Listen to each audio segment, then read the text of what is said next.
Hello student, welcome to Daily Current Affair discussion. The first topic, real challenge with inequality in India. This article discusses how recent data show a decline in the inequality in India. Inequality has declined in the country. This has been reported.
Okay, so decline in inequality in India as measured by the Gini coefficient. However, it argues that this data may not fully capture the inequality among the affluent. The real issue is spatial inequality between different states. So, in among the states, still inequality persists. What is the current status of inequality in India? Decline in Gini coefficient. The Gini coefficient measuring inequality has decreased in both rural and urban area. Rural area saw a drop from 0.283 in 2021 to 0.266 in 2023.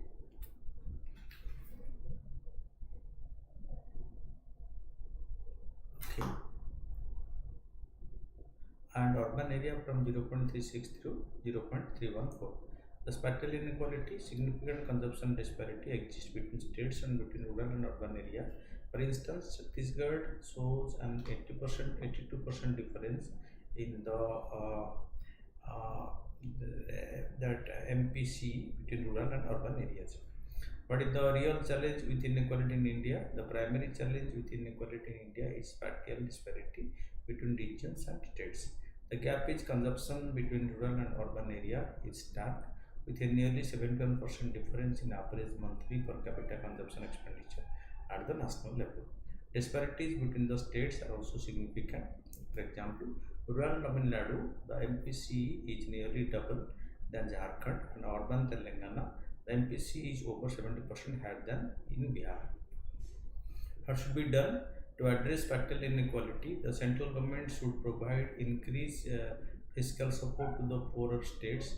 These states often lack sufficient revenue for development and require resources allocated through mechanisms like the Finance Commission or direct federal support. Because the poorer states need more finance for their development, because their own source of finance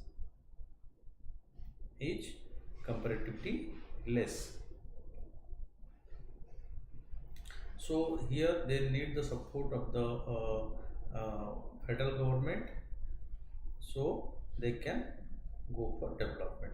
Otherwise, very difficult for them to launch developmental programs in their district.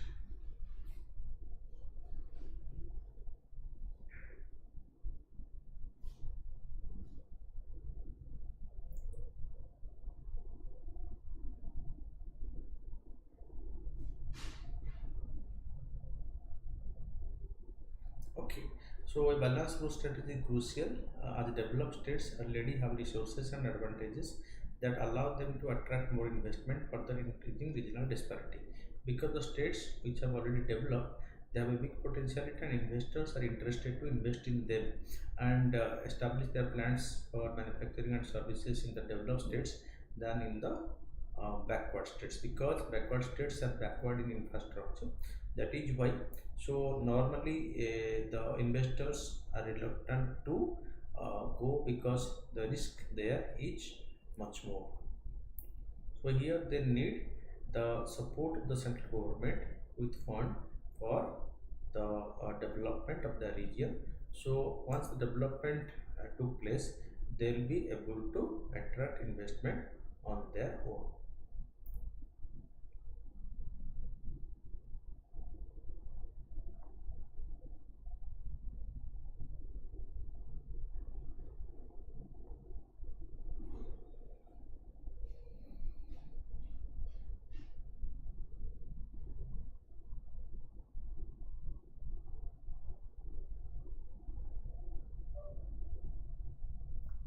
Okay. So the special category status for Andhra Pradesh, the demand for special category status for Andhra Pradesh has resurfaced in the political discourse, especially after the 2024 Lok Sabha election. This issue has regained the debate whether the state qualifies for special category status or not. Special category status is allocated by the central government to states due to some parameters like the sharing international border, that low population density, difficult and hilly terrain, low level of that industrialization, etc. But that when the Andhra Pradesh are bifurcated and Telangana is created, central government has allocated special category status for Andhra Pradesh for 5 years, and which has been discontinued right now. But once at the present of this present election, the Chandrababu Naidu government is supporting the NDA alliance at the center.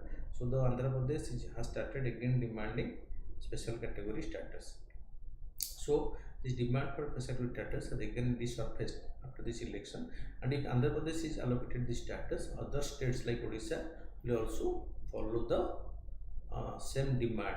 Okay, and how far this is feasible the present scenario is definitely very big question mark.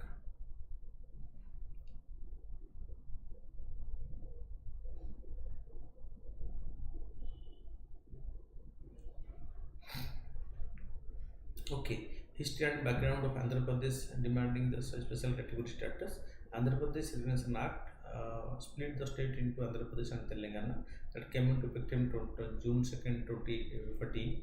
In 2014 Rajya Sabha debate, then Prime Minister Manmohan Singh assured special category status for Andhra Pradesh for 5 years, supported by BJP leader M. Venkaiah Naidu. However, after the NDA took over in 2014, the promise of the special category status was set aside. The claim that Andhra Pradesh did not meet the criteria, and due to the dissolution of the Planning Commission, which was allocating the special category status, so the demand for special category status in Andhra Pradesh was not means carried forward by the NDA government and the subsequent BJP government that was in power. But situation has changed again. The present NDA government has taken the Chandrababu Naidu's Telugu party as a coalition partner, so they have started demanding the special category status to Andhra Pradesh again. Okay, so what is the criteria for special category status? The special category status was created in 1969. The recommendation of the Fifth Finance Commission to support state with significant socio-economic disadvantages and geographical challenges. There are 5 factors that are considered as granting the special category status: majority tribal population, low population density, hilly terrain and international border, socio-economic and digital backwardness, and inadequate state finance. On these parameters, special category status is allocated to some states. And once Andhra Pradesh, after bifurcation to Andhra Pradesh and Telangana, so this status was promised to be given to Andhra Pradesh by the then UPA government. But once the NDA government came to power and the planning commission was disbanded, so the demand for by Andhra Pradesh was not kept fulfilled by the central government once the BJP-led government came to power and the planning commission was disbanded, because special category status, when it was given, was normally allocated by the Planning Commission of India, and the Planning Commission was disbanded. So the following Niti Aayog declared that there is no program for granting special category status to any states anymore. So this has been pushed to the background since the NDA government came to power, and subsequently when the BJP government was also was in the center for 10 years, so the special category status was not being granted to any state. Fine. Current special category status states: Arunachal Pradesh, Assam, Himachal Pradesh, Jammu Kashmir, Manipur, Meghalaya, Mizoram, Nagaland, Sikkim, Tripura, and Uttarakhand. These 1, 2, 3, 4, 5, 6, 7, 8, 9, 11 states. 11 states enjoy the special category status as per the old program. But as the program became new, so the special category status is not being given to any more states, and it has been Niti Aayog has outright rejected the demand for special category status by any state. What are the argument against providing special category status to Andhra Pradesh? Andhra Pradesh does not qualify for the special category status as per the norms. Tax devolution and grants. The 14th Finance Commission increased tax devolution to 42% and introduced revenue deficit grant which Andhra Pradesh received. The 14th Finance Commission equated the special category status with the general category status, nullifying the special category status for new states. Special package in place of the special category status. The India government offered Andhra Pradesh an special package which includes full funding for the Polavaram irrigation project, declaring it national project, tax concession and special assistance. No mention of Reorganization Act. The Andhra Pradesh Reorganization Act, which split the state into Andhra Pradesh and Telangana, came into effect in 2014. It did not mention the special category status of Andhra Pradesh in the act. So there is no such provision that because of this implementation of the Andhra Pradesh Reorganization Act, Andhra Pradesh will get a special category status. It has not been specifically mentioned.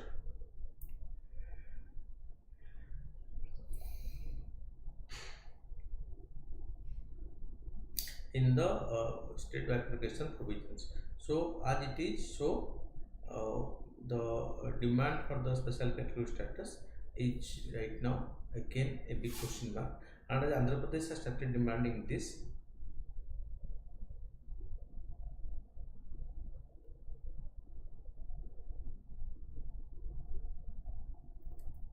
So this will be this will again bring a big controversy.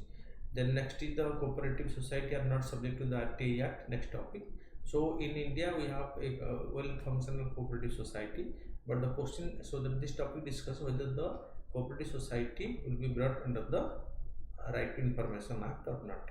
Okay.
The Madras High Court ruled that cooperative society are not subject to the RTA Act. The court has said in Tamil Nadu Information Commission order that had directed a cooperative society to disclose loan details. Justice V. Bhavani Subaravan stated that cooperative society do not qualify as public authority under Section 2H of the RTA Act. The court's decision aligned with previous ruling, including a 2013 Supreme Court verdict on this. Positive impact of the judgment: autonomy of cooperative society enforces the independence of cooperative society by not categorizing them as public authority under the RTA Act. Legal clarity provides a clear legal interpretation that can guide similar cases in the future. Operational efficiency: cooperative society can operate without the administrative burden of complying with the RTA request, potentially increasing the efficiency. Negative implications: reduced transparency, limits public access to information on cooperative societies, potentially reducing transparency and accountability. Potential for misuse: without RTA oversight, there may be a high risk of corruption or misuse of funds within the cooperative society. Public distrust: the decision might foster distrust among the public, particularly if cooperative society are seen as non-transparent entities. But RTA Act 2005 objective ensure transparency and accountability by providing citizen access to information from public authority. Constitutional basis: rooted in the right to freedom of speech and expression. Article 19 of the Indian Constitution, State of UP versus Rajnarayan case in 1975. Key provisions: time limits for information provision, proactive disclosure, appointment of public information officers in each and every government offices, establishment of central and state information commission as adjudicating bodies. So the central state information commission and the central information commission act as court of justice to trial the case of non-response or that denial to disclose information as demanded.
Okay, so public authority under the RTA Act 2005 definition includes government bodies, state controlled entities, and NGOs significantly funded by the government.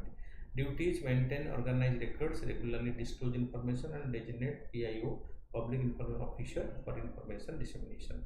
Exemption under Section 8: information affecting the sovereignty, integrity, and security of the India. Information forbidden by the court for constituting contempt of court. Information breaching parliament's or state legislature's privilege. Commercial confidence, trade secrets, and intellectual property unless public interest require disclosure. Personal information invades privacy without public interest. Cooperative in India and issues faced by them, meaning cooperative are voluntary, democratic, and autonomous organizations controlled by their members who actively participate in their policy and decision making. Efforts to promote them after independence, the first 5-year plan 1951 to 56 emphasized the adoption of cooperative to cover various aspects of community development.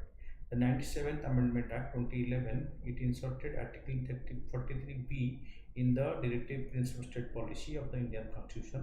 Inserted as per Article 43B, states shall endeavor to promote voluntary formation, autonomous functioning, democratic control, and professional management of cooperative societies.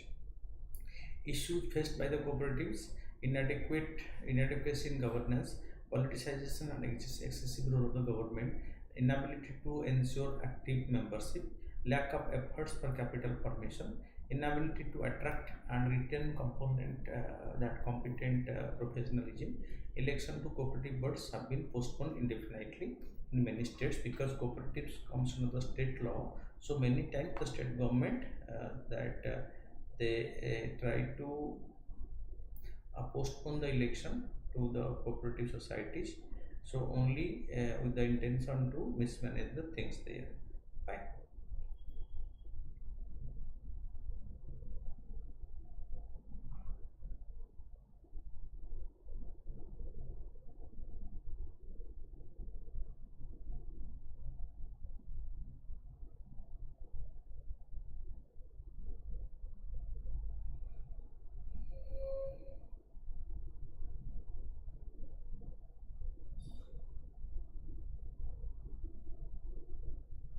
Okay, so jurisdiction, legislative, state to cooperative societies. Significance of the next topic is international relation. Significance of Maldives President visit to India. Recently, President Mohammad Muiji of Maldives was one seven neighboring leaders who attended the Indian Prime Minister's swearing-in ceremony at the Rashtrapati Bhavan. Just as per the India First Neighborhood First policy, India invited them all. So, geostrategic importance, the Maldives is a crucial part of India's neighborhood first policy and the Sagar, security and growth of all in the region, the Indian Ocean region. Geopolitical dynamics, China's Belt and Road Initiative, which includes Maldives, has expanded China's influence in the region, potentially challenging India's strategic interest. Then geoeconomic significance, approximately 50% of the India's external trade and 80% of its energy import passes through sea lanes near the Maldives, underscoring its critical role in India's maritime economy. Security role, the Maldives act as a strategic toll gate between the western and the eastern Indian Ocean, enhancing its importance as a net security provider for India. Regional cooperation, India and the Maldives engage in regional cooperation through platforms such as the SARC, that SARC South Asian Association, ERA, and the Indian Ocean nations. Neighborhood First policy was conceived in 2008, wherein the principal engagement under the Neighborhood First policy were 55 that 5S.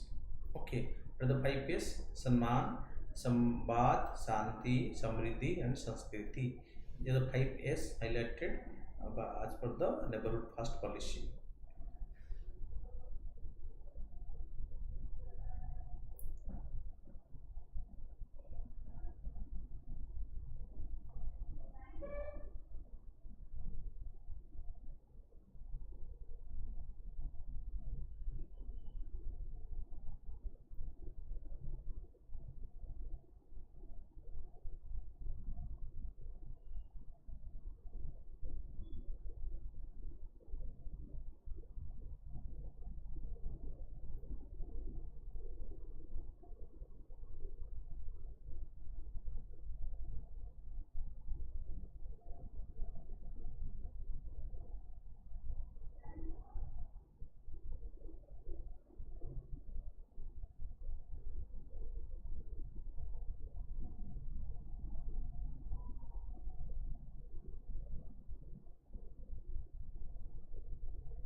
Okay, so it aims to foster strong ties, enhance regional cooperation, and address mutual concern in immediate neighboring countries. Fine. Inspiration, the policy is driven by India's consultative, non-reciprocal, and development-oriented approach. security and growth for all in the region. Sagar, a concept introduced by PM Modi in 2015 during his visit to Mauritius, emphasizing the blue economy or ocean-led development. This a maritime initiative prioritized the Indian Ocean region to ensure peace, stability, and prosperity for India. The objective includes fostering trust and transparency, adherence to international maritime rules and norms, mutual respect for national interest, peaceful resolution of maritime disputes, and enhance maritime cooperation. Sagar aligned with the principle of the Indian Ocean Ring Association. Significance of India for the Maldives: defense and security cooperation. India is a vital security partner for Maldives, addressing its maritime surveillance needs. India provides 70% of the Maldives National Defense Forces training and engages in joint exercise with a Kumarin and a Katha as well as disaster management initiative. The Indian Army played a crucial role in thwarting an attempted coup in Malay in 1988 across party lines in Maldives. They do not criticize this operation. Trade relation: India is the Maldives' largest trade partner, leading export destinations and a traditional donor to Maldives on different issues. It is heavily dependent on Indian import in almost all important sectors from food to life-saving medicines and aircraft used in search and rescue mission. Infrastructure and development: India is actively involved in numerous infrastructure projects in the Maldives, including airports at the Haniopoto and the Gen Island and the development of the Gulfag ports. Current project: the Greater Malay Connectivity Project with India providing 500 million in funding. Capacity building: India has allocated 52 crores for the enhancement of the Indira Gandhi Memorial Hospital and facilitated the establishment of a cutting-edge cancer facility that will link over 150 health centers across various islands. In the education sector, India established a technical education institute in 1996 and initiated a program to train Maldivian teachers and youth along with vocational training in a project worth 5.3 million in their own country. A recent challenge in Indian Maldives relations: security concern. The current Maldives government has accused India of infringing on the country's sovereignty and demand for removal of Indian troops as part of the India Out campaign. So this is very popular. The President Muji government came to power, highlighting this India Out campaign, and once they came to power, so they are following this India Out program. Additionally, Malay was notably absent from the Colombo Security Conclave meeting of December 2023.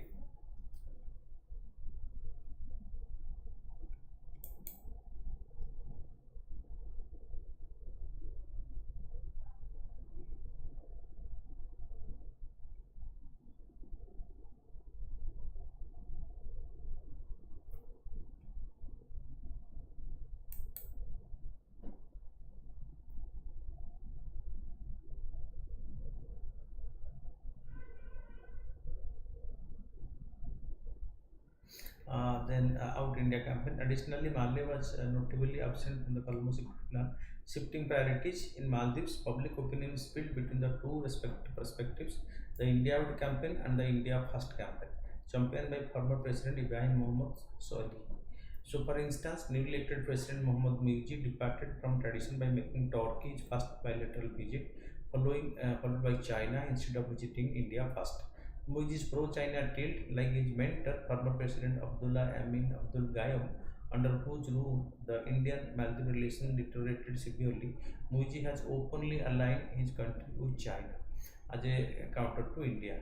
Impact of Maldives domestic politics: relations between Maldives and India have been strained since President Muiju assumed power, with deliberate effort by the Malay to create distance from New Delhi. For example, the termination of the hydrography pact by Maldives can be interpreted as a move to distance itself from India. The Lakshadweep controversy: the controversy arose when three Maldivian deputy ministers made derogatory comments about India and the Prime Minister's following his visit to Lakshadweep. They claimed that visit aimed to challenge Maldivian tourism, renowned for its beachside amenities. Diplomatic turmoil: under President Muiji, the Maldives faces a diplomatic crisis. Balancing between India and China has become challenging, leading to tensions. For example, the Maldivian envoy to India was summoned by the External Affairs Ministry due to the derogatory comment made by the Maldivian leaders about Indian Prime Minister after he visited Lakshadweep and promoted Lakshadweep in the social media, and it has a big impact on the tourism sector in Maldives. And growing Chinese influence, President Moi's visit to China ahead of India's first STAD concert, hinting at a possible shift towards favoring China. China views the Maldives as vital to its Belt and Road initiative and is actively engaging in infrastructure projects in the region to bolster its presence, supporting extremist Maldivian increasing involvement with groups like the IS and the LET has sparked worries about radicalism. These groups were exploited charity organization in the Maldives after the 2004 tsunami. An attack on an Indian embassy yoga event in 2022 underscored this issue. Okay, so they are highlighted as as if India is promoting its own culture and imposing it over the people of Maldives, which was to some extent reacted by the local people of Maldives, because no country will tolerate that. Therefore, an aligned culture is being imposed, and this yoga event was taken that, so they being a Muslim country, so the yoga event was negatively interpreted in Maldives, and it was highlighted by the anti-India campaigners to show India low before their own people, and thereby gaining political mileage out of it. Then AIM ICDK Water Challenge 4.0 and Innovation for EU SDG Entrepreneurs of India. So, Atal Innovation Mission Niti Aayog recently launched of two initiatives aimed at fostering innovation and sustainability in India. They are the AIM ICDK Water Challenge 4.0 and the 5th edition of the Innovation for EU Handbook, spotlighting SDG entrepreneurs of India. The AIM Water Innovation Mission has introduced the 4th edition of the Water Challenge in partnership with the Innovation Center Denmark and the Royal Danish Embassy in India. This challenge aims to find creative solutions for uh, water problems. It is part of a special partnership between India and Denmark, focus on green and sustainable strategy. A team that are selected will join the Indian cohort and participate in global program called the Next Generation Digital Action. They will work with young talents from the top universities and innovation centers in 9 countries: India, Denmark, Ghana, Kenya, Korea, Tanzania, and South Africa, Colombo, and Mexico. The challenge is open to students and young entrepreneurs under the age of 35. It is especially encouraging early stage startup researchers and young innovators who are committed to environmental sustainability to apply.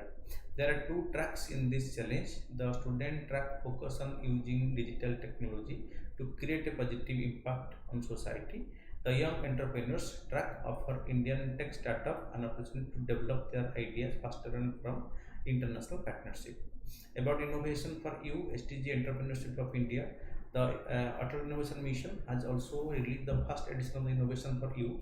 It is a coffee table book series that highlights the work of entrepreneurs in India who are contributing to the Sustainable Development Goals. This edition features 60 entrepreneurs from different parts of the India. Each one is working on sustainable innovation that helps society, such as creating products from recyclable materials, promoting green energy, providing inclusive education, and supporting underrepresented community and local artisans.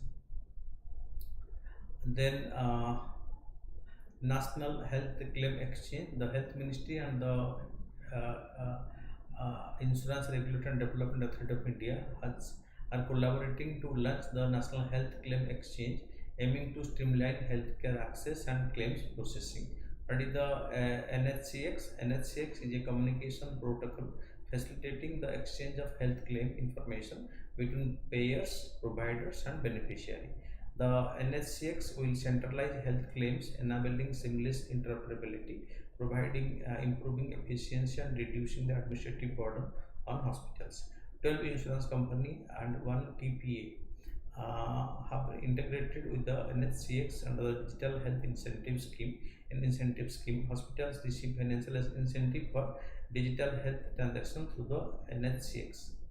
At the current claim processing, the existing process lacks standardization and is mostly manual, leading to inefficiency and variation across insurance and providers. So it will be enrollment plans, online healthcare, individual subscriber broker, and the company's health insurance exchange will be okay. The Insurance Regulatory Development Authority of India, the statutory body under the Ministry of Finance, Government of India, regulating the insurance industry, established in 1999. Headquarters in Hyderabad, Telangana. Recently, IRDAI directed health insurance providers to create specialized policy for the senior citizen and remove the age limit for purchasing health insurance policy. Effectively, after 1st April 2024, it operates within a 10-member body appointed by the government, including a chairman and both full-time and part-time members. Next topic is very interesting, sticky inflation. Inflation, you know, when the prices of essential goods and services increase, it is called inflation. But here we are discussing not about inflation but about the sticky inflation. So RBI recently refrained from cutting interest.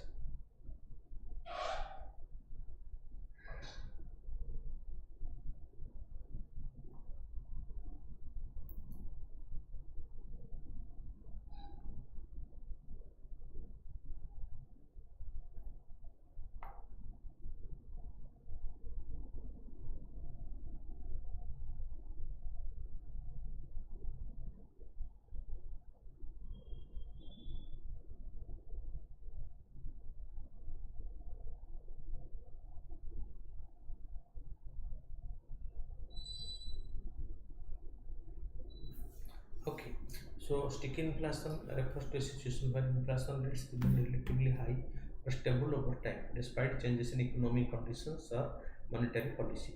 This phenomena is sticky means it is not changing, it is not improving. This phenomena is characterized by a slow decline in inflation rate and resistance to central bank efforts to lower them through measures like interest rate cut. Regions, rising wages and prices for consumer goods and services are typically the main factors behind inflation stickiness. Implication: it can push monetary authority to tighten monetary policy and raise interest rates. Then the CAS scientists at the Columbia University College of Dental Medicine have developed a new gene editing platform called the CAS using exosomes as delivery vehicles for the CRISPR CAS9 component. This platform enhances precision in targeting specific cells and tissue, overcoming the limitation of currently delivery methods. Exosomes are naturally occurring vesicles that act as vehicles for transporting molecules such as the proteins and genetic materials between cells. These teeny membrane-bound structures play a crucial role in cell-to-cell communication and have potential application in drug delivery, diagnostics, and therapeutics. About the CSISPR and CS technology, it is a genome editing tool that works as a cut and paste mechanism on DNA strands, allowing targeted modification to the genome. Its application includes editing genes in human embryos, improving crop resilience, and treating disease like sickle cell disease. Then coming to the answer writing, Bisra Munda, a tribal freedom fighter, played a significant role in the struggle against British colonial rule in India, discussed his contribution to the Indian freedom movement, and analyzed the relevance of his ideals in the present day context of tribal rights and empowerment. Bisra Munda was born in November 15, 1975 in that Ulihantu, Jharkhand, and his birthday is commemorated annually at the Jayantiya Gaurav Divas by the Government of India, highlighting his enduring legacy. He played a pivotal role in resisting the British colonial rule and advocating for tribal rights. As a leader of the Ungan movement, he not only mobilized tribal community but also laid the foundation for modern tribal rights movement in the country.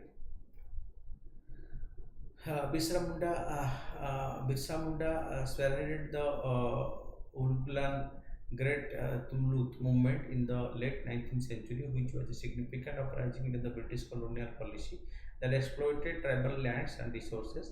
The movement aimed to establish the Munda Kingdom, and was instrumental in resisting the feudal practices imposed by the British and the local landlords.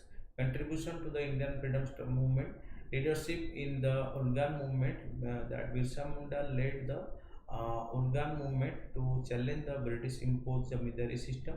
which alienated tribals from their lands. For example, the movement forced the British to enact the Chutnagpur Tenancy in 1908, protecting tribal lands from being easily transferred to non-tribals.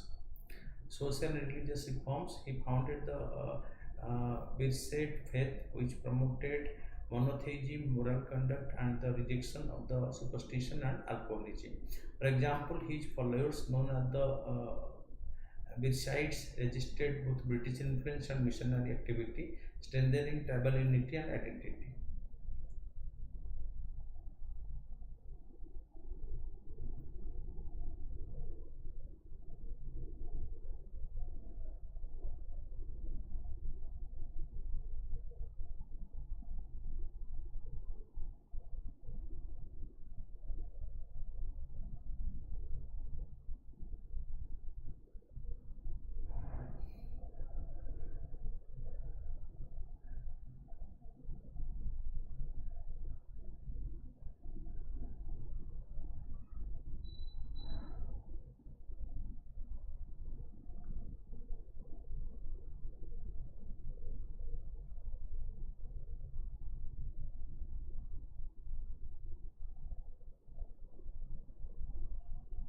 Okay. For example, his effort in mobilizing travel against the forced labor and unfair taxation highlighted the issue of land rights, leading to legislative changes to protect the tribal interest in the country when it was ruled by the Britishers. Unification of the tribal community, he unified the various tribal groups across the Sotnagpur plateau to collectively resist British exploitation and preserve their traditional way of life. For example, his mobilization efforts extended beyond the Munda tribe, involving other tribal community in Jharkhand and surrounding regions, fostering a broader resistance movement. Relevance of Birsa Munda's ideals in present day. Protection of tribal lands. The protection of tribal lands remain a crucial issue today, with many tribals facing displacement due to industrial projects. For example, movements against large-scale mining projects in tribal area like those in the Nyamgiri Odisha draw inspiration from Birsa's struggle for land rights. Empowerment through education. Birsas emphasized education as a tool of empowerment, which is vital for the socio-economic development of the tribal community today. Right. For example, initiatives like the Eklavya Model Residential Schools aim to provide quality education to tribal children, reflecting Birsa's vision for empowering tribal youth through education. It was his idea, which is being implemented through the global model schools right now. So, preservation of tribal culture. So, and identity. Birsa's effort to revive the preserve tribal culture are echoed in a present day initiative to promote and protect tribal heritage. For example, the celebration of the Jayantiya Gaurav Divas on his birth anniversary is a step towards recognizing and honoring the cultural contribution of tribal communities.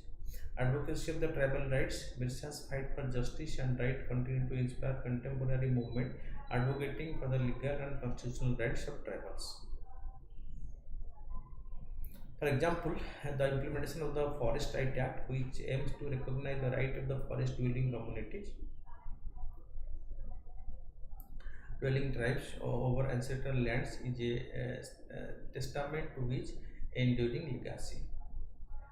Conclusion. This Birsa Munda's contribution to the Indian freedom movement were pivotal in highlighting the injustices faced by tribal communities under the British rule.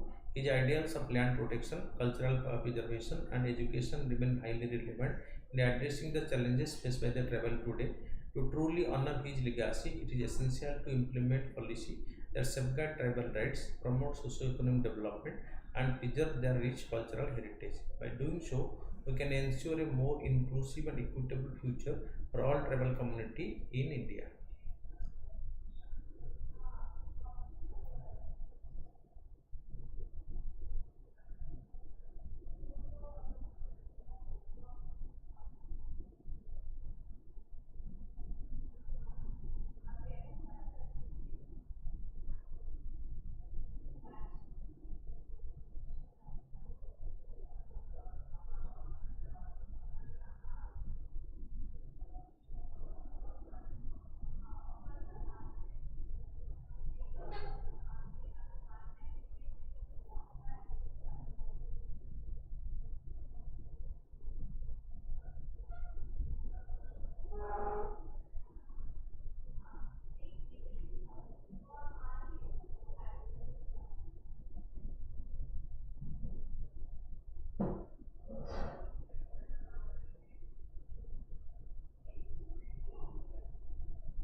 So, to truly honor his legacy, it is essential to implement policy that safeguard tribal rights, promote socio-economic development, and preserve their rich cultural heritage. By doing so, we can ensure a more inclusive and equitable future for all tribal community in the country. Then come to the MCQ with reference to Right to Information Act 2005. Consider the following statement: the RT Act applying only to the central government. Uh, the RT Act amends the information should be provided within 45 days of the request. No. RT Acts allow any citizen to request information from public authority. So for question number 1,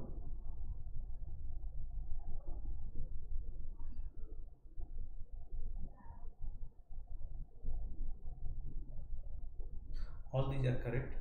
Which body is established at the central level to oversee the implementation of the RT Act and the Central Information Commission. Okay.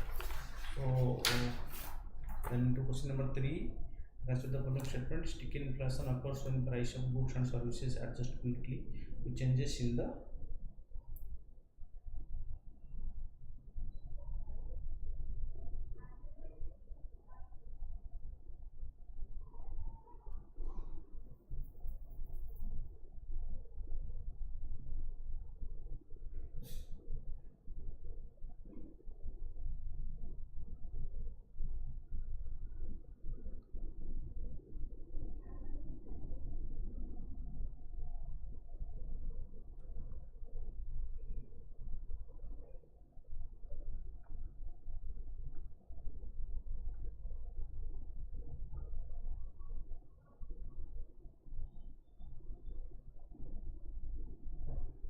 okay. So sticky inflation occurs when price of goods and services adjust quickly to change in supply and demand. Sticky inflation indicates that inflation rates are highly sensitive to short-term economic fluctuations. So here neither one nor two is correct. So which of the following statement accurately reflects the purpose of the exposed as technology? So it is the technology designed to safely and precisely edit gene in the living organism. So new technology developed. Answer is C. The Gardi sucked up recently news due to climate change crisis located in the Panamas. With reference to the periodically horse, Asian wild horse, in the have certainly compared to the domestic horse, they have a large head, thick neck, and an erect mane which no forelock. They are categorized as extinct in the wild in the IUCN list threatened species. So 1 and 2 are correct here. Which one of the following is not a pillar of India's never first policy, strengthening bilateral ties, promoting regional security and stability, encouraging unilateral trade concessions for neighbors? So this is not there. C is not there. Enhancing political connectivity is right. So only C is not correct. Consider the following statement: the concept of special category status was first brought into existence through the recommendation of the Fifth Finance Commission, right? The primary objective of granting CC to state is to grant its greater autonomy in managing its resources. So that is not. It's giving more financial grant to the states to the special category status. So only one is correct. Consider the following statement about the Insurance Regulatory Development Authority of India. IRDAI is an autonomous statutory body established to regulate and develop the insurance industry in India. That's right. IRDAI is responsible for protecting the interest of the policyholders, right? IRDAI regulates only life insurance company. No, life and non-life both. Life insurance, non-life insurance, health insurance, all are protected by the IRDAI. So only 1 and 2 are correct. 2. Figure 3 is wrong. Consider the following statement and Aditya L1. Aditya L1 is placed at the L1 point, which helps the spacecraft to conserve fuel by maintaining a stable orbit. That's right. L1 point is completely safe from harsh space environment, including radiation and macro meteoroids impact. Right. The Aditya solar wind particle experiment analyzes solar wind particles, including photon and the heavier atoms. Here only 2 are correct. Thank you for watching. Keep watching regular to update yourself on a daily basis.